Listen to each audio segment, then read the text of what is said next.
अस्सलाम वालेकुम स्टूडेंट्स। अगर हम फेसबुक पे एक नया अकाउंट क्रिएट करते हैं और हम इन तमाम फील्ड्स को खाली छोड़ के साइन अप पर डायरेक्ट क्लिक करते हैं तो क्या होगा? जैसे ही मैं साइन अप के बटन पर क्लिक करता हूं तो फेसबुक जो है वो इन तमाम बॉक्सेस को हाईलाइट कर देता है। अब ऐसा क्यों हुआ? ऐसा इसलिए हुआ कि फेसबुक नहीं चाहता कि मैं इन तमाम फील्ड्स को खाली छोड़ के साइन अप के बटन पर क्लिक करूं।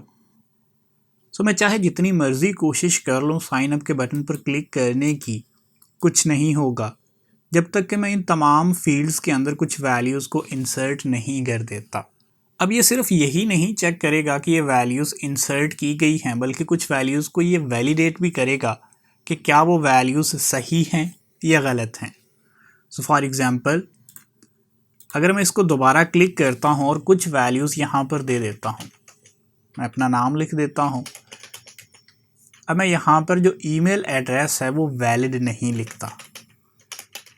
अब आप सब जानते हैं कि ऐसा कोई ईमेल एड्रेस नहीं हो सकता। सो अब अगर मैं यहाँ पर क्लिक करता हूँ तो यहाँ पर मेरे पास एरर आएगा कि वैलिड ईमेल एड्रेस या मोबाइल नंबर देना पड़ेगा। सो फेसबुक बेसिकली कर क्या रहा है? फेसबुक मुझे रिस्ट्रिक्ट कर रहा है कि मैं ना सिर्फ वैल्यूज़ को इनपुट दूं बल्कि वैलिड वैल्यूज़ को इनपुट दूं। फेसबुक ऐसा क्यों कर रहा है? क्योंकि फेसबुक नहीं चाहता कि उसके डेटाबेस के अंदर इनवैलिड वैल्यूज़ जाएं। अब इनवैलिड वैल्यूज़ क्या हैं? इनवैलिड वैल्यूज़ वो हैं जो डेटाबेस की वैल्यूज़ के साथ कंसिस्टेंट नहीं हैं। मतलब कि एक ईमेल आईडी के कॉलम के अंदर कोई ऐसा ईमेल आईडी ना हो जो ईमेल आईडी के फॉर्मेट से मैच ही नहीं करता, या अगर डेट ऑफ बर्थ के कॉलम में मैं कोई ऐसी वैल्यू ना लिख दूं जो फ्यूचर की हो। फॉर एग्ज़ाम्पल, आज मेरे पास जो डेट है वो 8 नवंबर है, तो अगर मैं यहाँ पर जो है वो 29 नवंबर की डेट इंटर करता हूँ तो ये भी मेरे पास सेफ नहीं होगी, क्योंकि ये एक वैलिड वैल्यू नहीं है। सो तमाम वैल्यूज़ हमारे पास वैलिड सेव हों और यूज़र जो है उसको हम रिस्ट्रिक्ट करें कि वो सिर्फ़ और सिर्फ वैलिड वैल्यूज़ ही दे। ऐसा हम इसलिए करते हैं कि हमारे पास जो डाटाबेस है वो कंसिस्टेंट रहे। अब इस रिस्ट्रिक्शन को हम किस तरह से लगा सकते हैं, उसके लिए हमारे पास कॉन्स्टेंट्स अवेलेबल हैं। अब कॉन्स्टेंट्स क्या होते हैं? कॉन्स्टेंट्स वो रूल्स हैं जो किसी भी डाटा को वैलिडेट करते हैं और वैलिडेट होने के बाद ही डाटा को डेटाबेस में सेव किया जाता है। कॉन्स्टेंट्स हमारे पास एक टेबल के लेवल पर भी लगाए जा सकते हैं और कॉन्स्टेंट को किसी सिंगल कॉलम के ऊपर भी अप्लाई किया जा सकता है। अब एसक्यूएल में हमारे पास कितनी तरह के कॉन्स्टेंट्स हैं? एसक्यूएल के अंदर हमारे पास 7 मेजर कॉन्स्टेंट्स यूज़ होते हैं। सबसे पहला कॉन्स्टेंट हमारे पास है नॉट नल का। नॉट नल का मतलब ये है कि आप किसी भी फील्ड को एम्प्टी नहीं छोड़ सकते। आपको हर सूरत उस फील्ड की कोई ना कोई वैल्यू ज़रूर देनी पड़ेगी।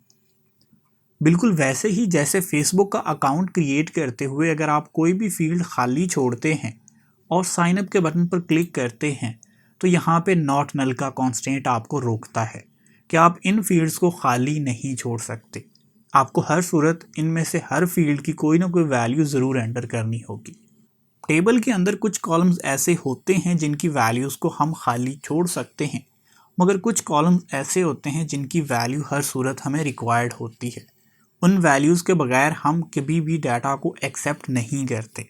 इसी तरीके से अगर हम गूगल की बात करें तो गूगल में भी अगर आप कुछ फील्ड्स को एम्प्टी छोड़ के नेक्स्ट के बटन पर क्लिक करते हैं तो यहाँ पर भी तमाम फील्ड्स जो हैं वो रेड कलर में हाईलाइट हो जाते हैं, यानी कि इनको आप नल नहीं छोड़ सकते, खाली नहीं छोड़ सकते।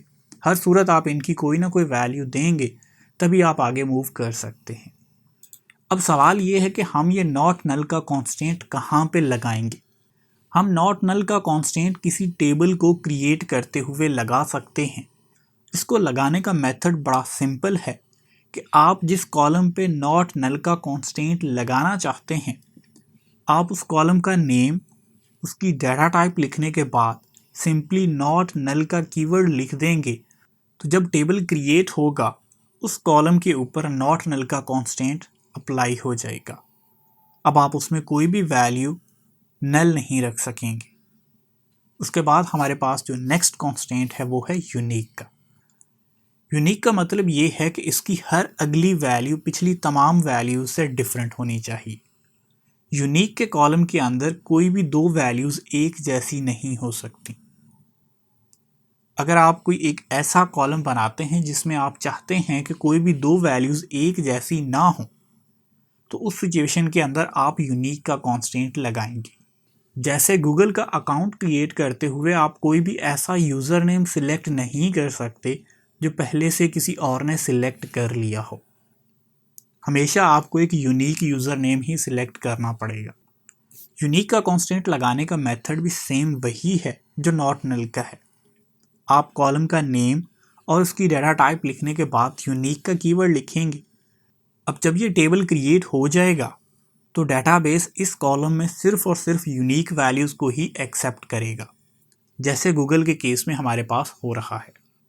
उसके बाद हमारे पास नेक्स्ट कांस्टेंट है प्राइमरी की का। अगर आप किसी कॉलम के ऊपर यूनिक और नॉट नल दोनों कांस्टेंट लगाना चाहते हैं तो उसके लिए आप प्राइमरी की लगा सकते हैं, क्योंकि प्राइमरी की यूनिक भी होती है और ये नॉट नल भी होती है। और हर टेबल के अंदर हम एक प्राइमरी की ज़रूर बनाते हैं ताकि तमाम वैल्यूज़ को आइडेंटिफाई किया जा सके। प्राइमरी की के बारे में मज़ीद डिटेल आपको ऑलरेडी पिछले लेक्चर में दी जा चुकी है, सो अगर आप वो देखना चाहते हैं तो आपको ऊपर आई बटन में लिंक दे दिया गया है। प्राइमरी की को लगाने का मेथड भी सेम वही है कि आप जैसे ही कॉलम का नेम, उसके बाद उसकी डाटा टाइप लिखेंगे, उसके बाद आप प्राइमरी की का कीवर्ड लिख देंगे। तो जिस कॉलम के सामने आप प्राइमरी की का कीवर्ड लिखेंगे उस कॉलम के ऊपर प्राइमरी की का कांस्टेंट अप्लाई हो जाएगा। याद रखें कि आप प्राइमरी की का कांस्टेंट सिर्फ एक टेबल के अंदर एक कॉलम पर ही लगा सकते हैं। उसके बाद नेक्स्ट हमारे पास है फॉरेन की कांस्टेंट। फॉरेन की बेसिकली किसी दूसरे टेबल से आई हुई प्राइमरी की ही होती है। फॉरेन की हमेशा रेफर करती है किसी दूसरे टेबल में प्राइमरी की वैल्यू को। फॉरेन की के कॉलम के अंदर आप कोई भी ऐसी वैल्यू इंसर्ट नहीं कर सकते जो उसकी प्राइमरी की को रेफर ना करती हो। इन सिंपल वर्ड्स, आप प्राइमरी की के कॉलम में जो वैल्यूज़ इंसर्ट करते हैं ये कर चुके हैं। फॉरेन की के अंदर सिर्फ उन्हीं प्राइमरी की वैल्यूज़ में से ही कोई एक वैल्यू जा सकती है।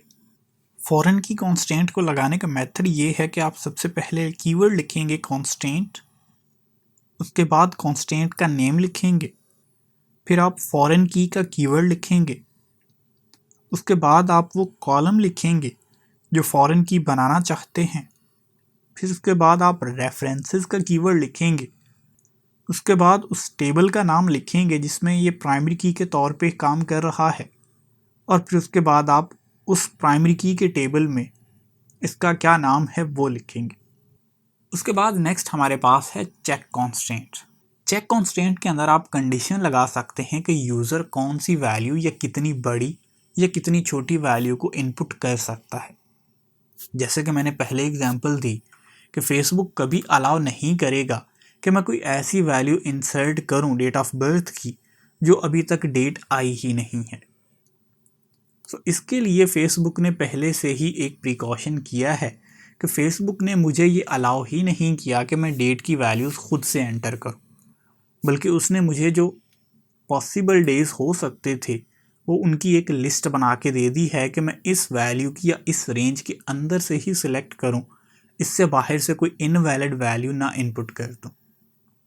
न सिर्फ इतना बल्कि उसके अलावा भी अगर मैं कोई ऐसी वैल्यू इंसर्ट करता हूं जो आज से बाद की है या फ्यूचर डेट वैल्यू इंसर्ट करता हूं, तब भी फेसबुक उस पर एरर जनरेट करता है। तो चेक कांस्टेंट को हम इस तरह से अप्लाई कर सकते हैं। इसको अप्लाई करने का मेथड भी सेम वही है। हम चेक का कीवर्ड लिखेंगे, उसके बाद पैरेंथेसिस के अंदर कॉलम और उसकी मिनिमम या मैक्सिमम वैल्यू की कंडीशन लगा देंगे। उसके बाद हमारे पास है डिफ़ॉल्ट कांस्टेंट। अगर हमारे पास एक कॉलम ऐसा है जिसमें 80% ऑफ द टाइम एक ही वैल्यू बार बार रिपीट होगी, तो बजाय इसके कि हम हर दफ़ा उस कॉलम की वैल्यू जब एंटर करते हैं तो हमें वो वैल्यू टाइप करना पड़े, हम उसी वैल्यू को उसकी डिफ़ॉल्ट वैल्यू सेट कर देते हैं। इससे हमें 80% ऑफ द टाइम वो वैल्यू एंटर ही नहीं करना पड़ेगी, बल्कि वो वैल्यू पहले से ही वहाँ पर मौजूद होगी।